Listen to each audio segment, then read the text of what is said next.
I was explaining about dals, lentils, pulses, soybean, chickpea flours. So this is something we don't really know here. I mean, you can find maybe 2 kinds of lentils in the supermarket, or in the health food store maybe you'll find 4 or 5. If you go to an Indian store, you'll find 20 different kinds. No?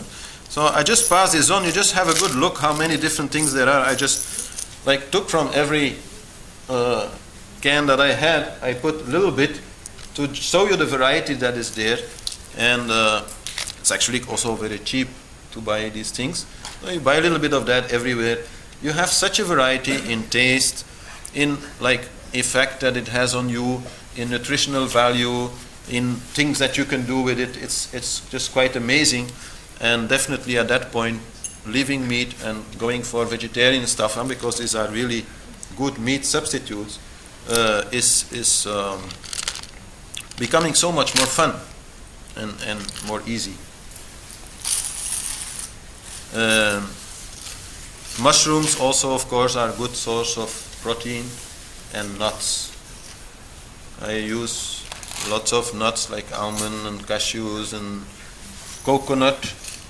Coconut also is a very interesting kind of product, especially to improve the digestibility of rice. If you have a problem with rice, then adding some coconut will be very good.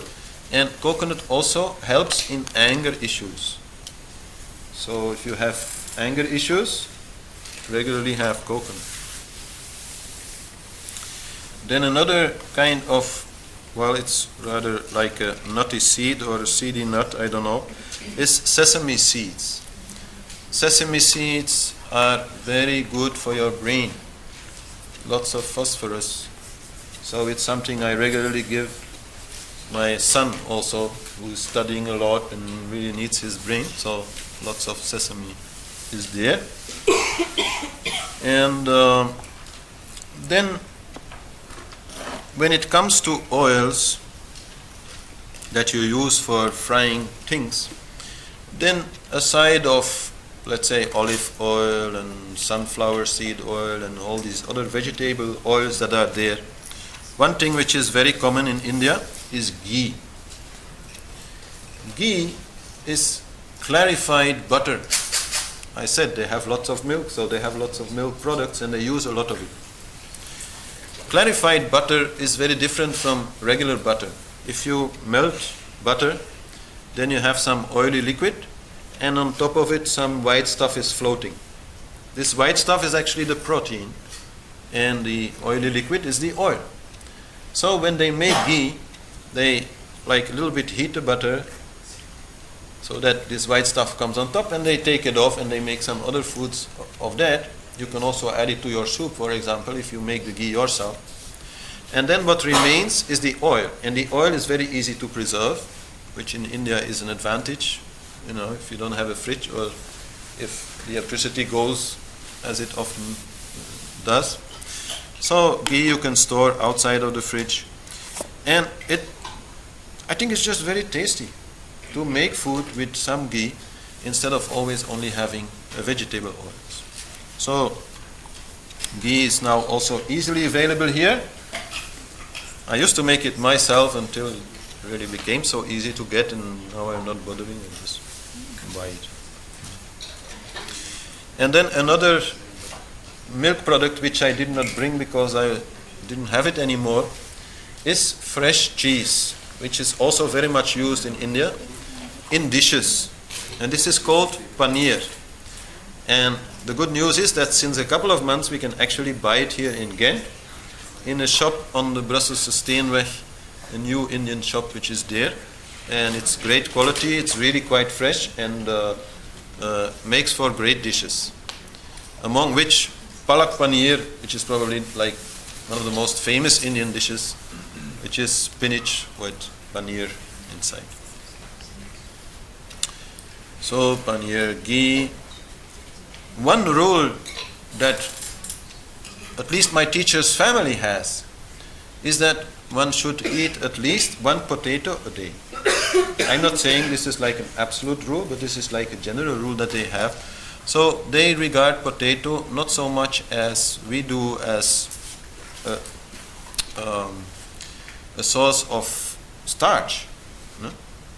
But they regard it as a very important vegetable. So they will mix it with other vegetables, or make something with potato is always there. They do very funny things with potato. And then wheat obviously is also there in chapati. But wheat is also an important issue here, because we eat a lot of bread. But our bread is very different from chapati. Our bread is made with yeast. And yeast produces lots of gases. So if you have a problem with gases, then that is one of the things to look at. And an alternative there we also have developed, and that's sourdough. So this is not so much gas producing as yeast is. And then another issue which is actually related to it is the age of the flour used to make our bread. The way that bread is made by our bakeries here today requires that the flour is at least 3 months old. The flour has to age before they can actually make it the way that they want to make it. So there, if you go to natural food shops, you will find bread that has been freshly baked today from wheat that has been ground into flour yesterday. That is much, much more interesting. On the level of prana, on the level of digestibility, to have freshly ground grain made into bread makes much more sense. So this is another important thing. And then what else I still have here, that is just to give you an idea, some of the things you might buy. And one very famous is garam masala. Masala means mixture. Garam means hot. So this is a hot mixture. It has pepper and ginger and things like that, but very nicely balanced kind of taste and always good to use. Which is more balanced than this one, which is red chilies. Small,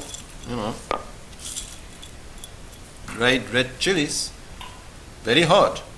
If you use that, it's very, very, very drying, very, very heating. You have to be able to take it. Now if you put one like that in a bunch of potatoes, okay, that will not be so very hot. But 2 or 3, and most people will start having problems with it. And I'm not meaning because of the taste, but just because of their body chemistry becoming too much heated up. So that's a little bit less balanced than garam masala, but still in some dishes, in a moderate fashion, it definitely can be used. And then here there is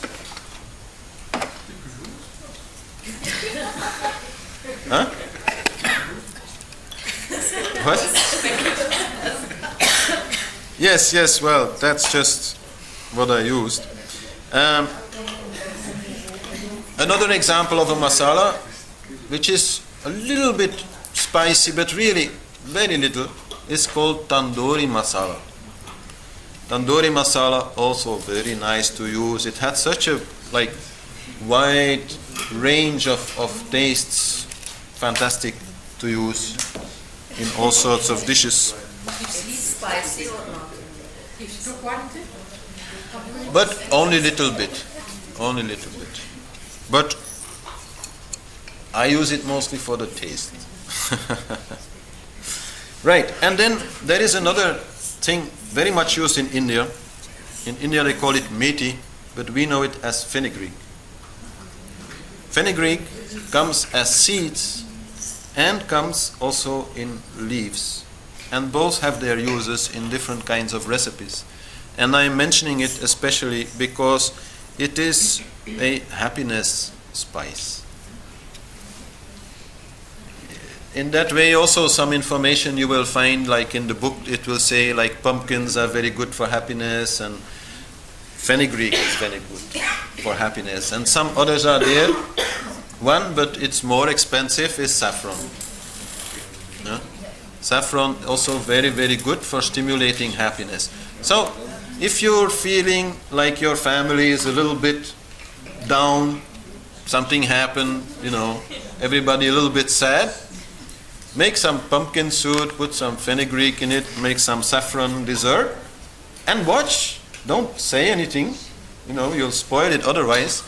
Just watch what happens, and you will see their energy change.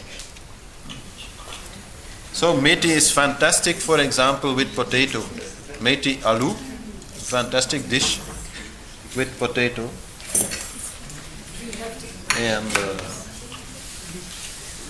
so what else do I have here?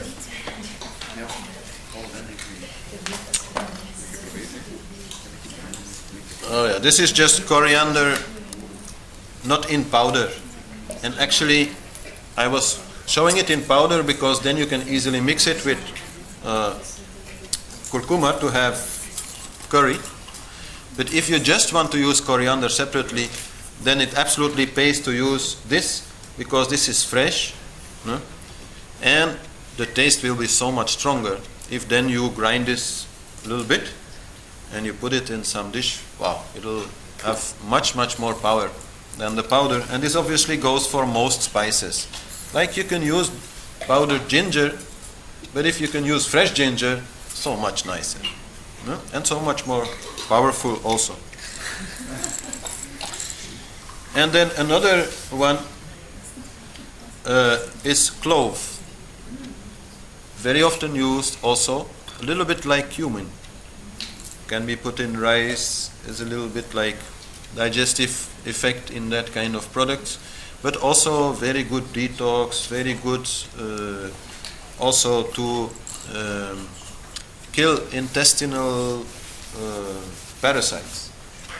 Very good. And good also for toothache. If you have a toothache, you put it in your mouth and chew. To keep it there near that teeth, and you will feel the pain less. And if it's not a big thing, you might even remove the infection there. But okay, that's home remedies, that's another class. And then we have 3 things which more belong to sweet dishes. Saffron also actually mostly belongs to sweet dishes, but you can also use it in salty dishes.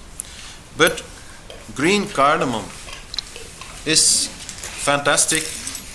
This looks like this, has like tiny black seeds inside. Fantastic for use in sweet dishes. It has a beautiful taste, but it's also very soothing. Like in India, if like part of the family is going on a long trip and everybody is a little sad because they will miss each other and have to say goodbye, then they give everybody one of these seeds to chew on so that they are a little bit soothed and becoming less sad. So very good against sadness. And so in salty dishes then you have more red cardamom. Red cardamom looking quite different, no? But similar effect, but better used in salty dishes. Both are possible. And then another one which we know here quite well, cinnamon. Cinnamon is very, very good help against constipation. Very good for good bowel movements. And especially in the morning. Because you were seeing, I was having speculoos pasta paste made with like cookie made of cinnamon. Cinnamon cookie. And yeah, sure, it helps.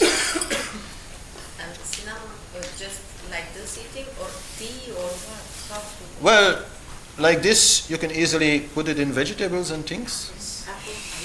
Yes, with apples, with fruits. You make some fruit dish and you put some powdered cinnamon on it.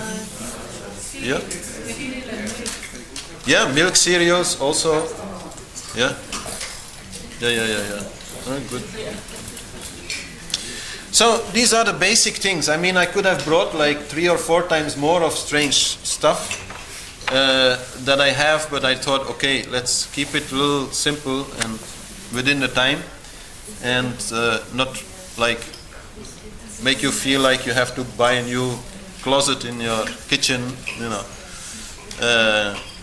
These are some of the main things, and I said the first one to buy is hing. Absolutely. For your inner peace, hing.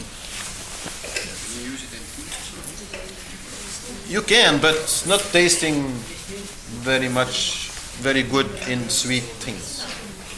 It's more in salty things.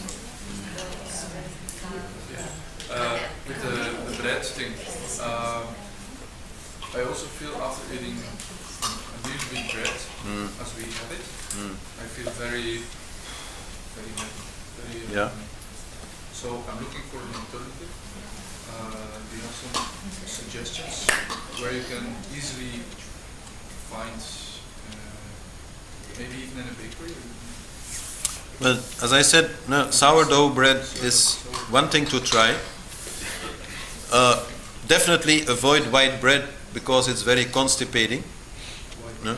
Because it makes like a paste which just sticks there and is like blocking very easily, especially like in French bread or something. That's like the burst.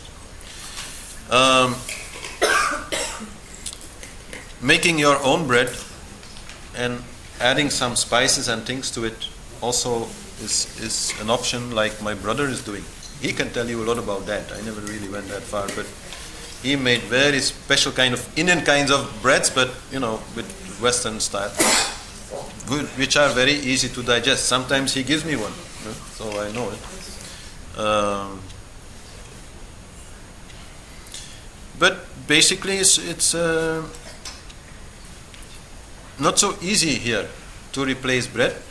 If you want to have a meal where you don't cook, the moment you say, oh, well, I can afford to cook, then quite easily in 10 minutes you can make something with some rice and some lentils, something not too heavy, and you're done, you know. But if you don't have that time, if you really just need to be able to take some stuff from the fridge and then with some bread eat it, then it's not so easy to solve that. But don't think it's gonna go away by itself. This problem is not gonna go away by itself. If you have a problem with bread, then you have to do something. So what is the solution here? To marry an Indian woman? Yes. It's so fantastic in India. You see all these ladies, and at noon they go to their husband's work with this kind of thing which consists of many different little pots, like put in one thing, and then they bring freshly made, warm, you know, nice food. It's just fantastic. Once upon a time. Once upon a time. Yes, nowadays it's going also, because more and more ladies are working also, like we do, and so then they can't. Yeah, yeah, yeah.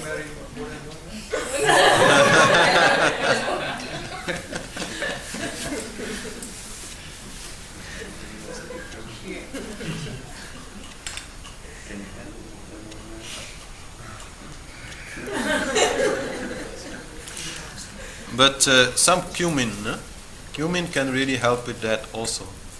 So, like for example, you take a little ghee or some other oil, and so you heat it and put some cumin in there, and then you keep that with you, like in a little bottle or something, and you put a little bit of that on your bread, like if you're out working, that can also.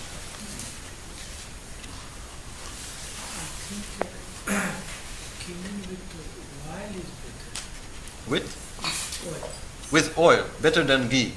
Because ghee has another high cholesterol. Yes, yes. Well, I never think much about cholesterol because, but well, I don't have any problem with the cholesterol. I know because I had it checked quite a few times. So There are other reasons, sure. Some people who are thin also can have a lot of cholesterol if they are having some bad habits, like being unhappy or smoking or things like that. But yeah, I mean, of course, ghee is a little more nutritious than some of the vegetable oils. So if that is an issue, then you shouldn't use too much ghee. In my case, better use more. All right. Anybody else has some questions? Yeah.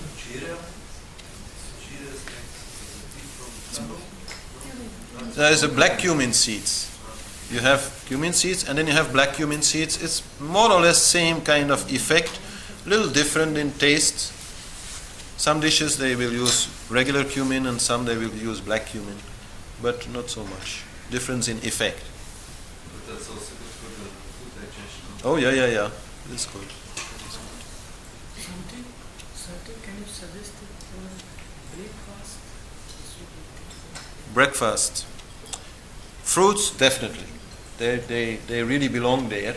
No? They are very sattvic. And then it depends whether you really have to work a lot in the morning time or not. If you don't have to work a lot, then just some fruits, and maybe in summertime or hotter times some yogurt is also quite good. But if you need more, because you're going to work and you really need to be able to do something, then again it's more difficult. Oh, and I forgot one thing about the bread. Toasting the bread also makes it much more easy to digest. Yeah. That's important also. Toasting in the morning and at noon is- No, that you can't.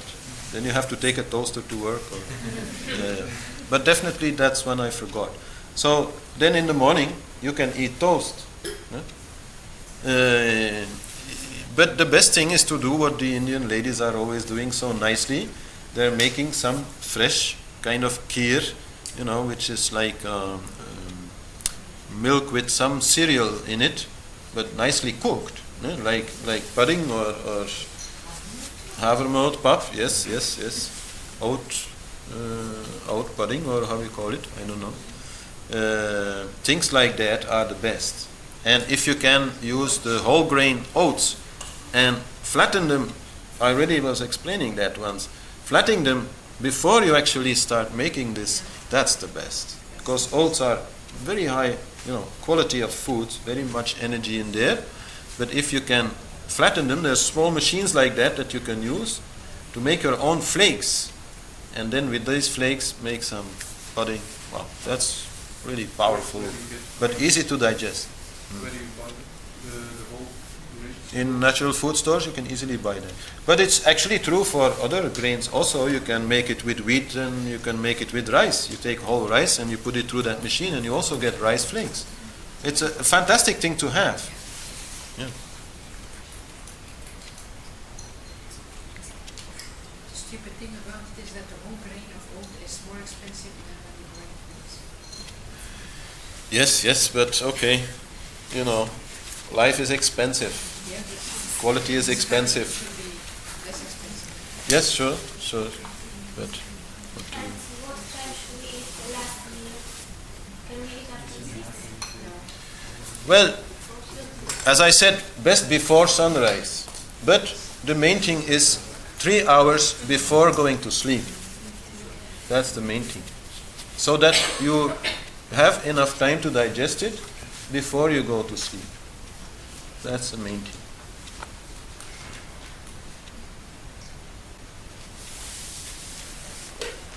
All right. If you're young, digestion goes much faster than when you get old. Yes, definitely. Definitely. Yeah, everything goes more slow when you get older, so digestion also. Okay, but I think these are the most important things, and for the rest, buy the book and whatever other book and see my brother. All right. Thank you very much.